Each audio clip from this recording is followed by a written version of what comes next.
అంతా క్యాంప్కు వెళ్ళినటువంటి సిచ్యువేషన్ అయితే ఇక్కడ వరంగల్ ఉమ్మడి జిల్లా వ్యాప్తంగా కనిపిస్తూ ఉంది. రాజు గారు. Thank you Tirupati. నాగార్జున గారు, మరి ఇప్పుడు చూసాం, సరే ఎన్నికలకు సంబంధించినటువంటి ప్రక్రియ స్టార్ట్ అవుతుంది, ఓకే, కౌంటింగ్ జరగబోతుంది.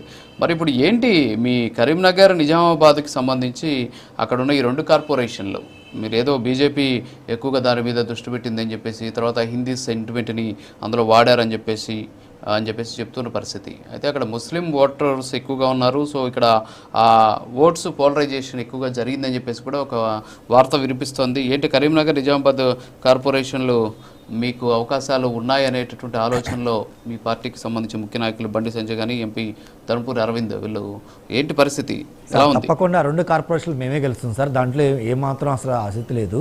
ఇంకోటి ఇందాక మీరు చెప్తున్నారు సార్, ఏదైతే ఇందూరు ఉందో ఇందూరులో అనేది మేము హిందూ ముస్లిమ్స్ల మధ్య మేము రెచ్చగొట్టలేదు సార్. యాక్చువల్గా గతంలో పనిచేసిన 10 సంవత్సరాలు కాంగ్రెస్లో కానీ ఆ తర్వాత పనిచేసిన బీఆర్ఎస్ కానీ వీళ్ళు ముస్లిమ్స్ని పైకి లేపడం వల్ల వాళ్ళకి ఎక్కలేని ఆర్డర్స్ కానీ అధికారాలు మొత్తం ఇవ్వడం, వాళ్ళు విచ్చలవిడిగా ఎలా పడితే అలా చేయడం వల్ల అక్కడ హిందువులు మనోభావాలు దెబ్బతింటం వల్ల ఇదే సార్. మేము వచ్చి కొత్తగా చేసేది ఏం లేదు సార్.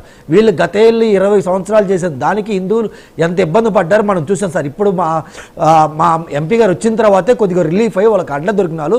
దానివల్ల మేము కొంచెం ముందేం సార్. ఇంకోటి ఇందాక కాంగ్రెస్ పార్టీ సోదరులు మాట్లాడారు సార్, దానికి కొంచెం ఆన్సర్ చేద్దాం సార్. ఆ తర్వాత బీఆర్ఎస్ పార్టీ మాట్లాడిన దానికి ఆన్సర్ చేద్దాం సార్. మన గుంపు మేస్త్రి గారు అంటే గుంపు మేస్త్రి గారు అని నేను అంటాం కదా సార్, స్వయంగా ఆయనే ప్రకటించుకున్నాడు నేను ఒక గుంపు మేస్త్రినని. అందుకే నేను ఆ మాట అన్నాను.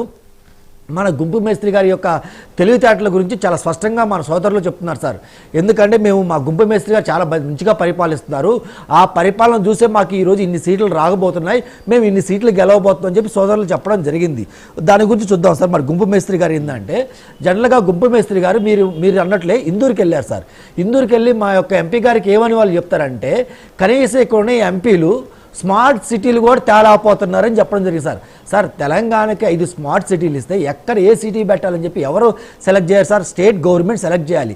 కనీసం ఆ తెలివితేటలు లేని గుంపు మేస్త్రి గారు ఈరోజు మా ఎంపీ మేము పడుతున్నారు, ఆయన పరిపాలన విధానాలు చూసి ఈరోజు ప్రజలు ఓటేస్తున్నారంట. ఇంకా పోతే సార్ బీసీ రిజర్వేషన్ గురించి మా సోదరులు మాట్లాడారు సార్. బీసీ చిత్తశుద్ధి ఎవరికి ఉంది ఏందో ఒక్కసారి క్వశ్చన్ చేద్దాం సార్.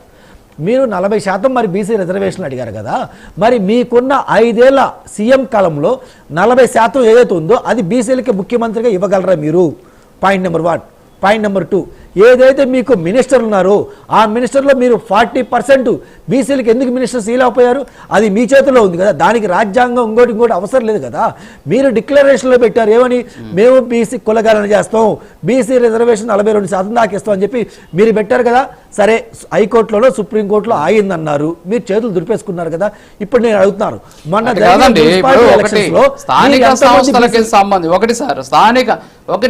నాగార్జున గారు స్థానిక సంస్థల ఎన్నికలకు సంబంధించినటువంటి రిజర్వేషన్లకి అడ్డుపుల్ల వేస్తున్నారు అని చెప్పేసి కాంగ్రెస్ అంటుంటే మీరు ముఖ్యమంత్రిని ఇస్తారా, మంత్రులను ఇస్తారా, లేకపోతే రాష్ట్రాన్ని వెళ్ళిపోతారా అని ప్రశ్న కరెక్ట్ కాదు కదా.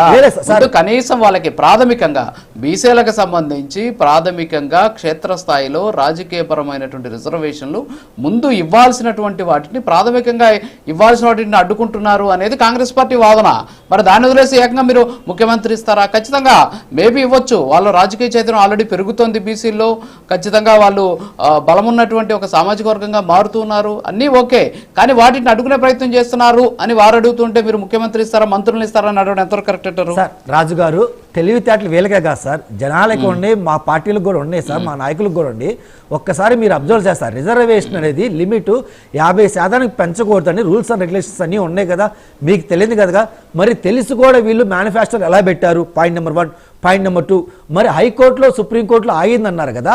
ఇప్పుడు జరిగే లోకల్ బాడీ ఎలక్షన్స్లో కానీ లేదా సర్పంచ్ ఎలక్షన్లో కానీ మీకు కోర్టులకు సంబంధం లేకుండా మీరు 42% కానీ 40% కానీ బీసీ రిజర్వేషన్ మీరు ఇవ్వచ్చు కదా. మీరు ఎందుకు ఇవ్వలేదు? మీకు నిజంగా చిత్తశుద్ధి ఉంటే మీరు ఇవ్వాలి కదా సార్. ఇంకో మాట మీరు అన్నారు సార్ బీసీలకి ఓన్లీ లోకల్ బాడీలోనే కాదు సార్, మినిస్టర్లో కూడా వాళ్ళకి రిజర్వేషన్ ఇవ్వాలి మేము కోరుకున్నాం. అలాగే సీఎం సీట్లో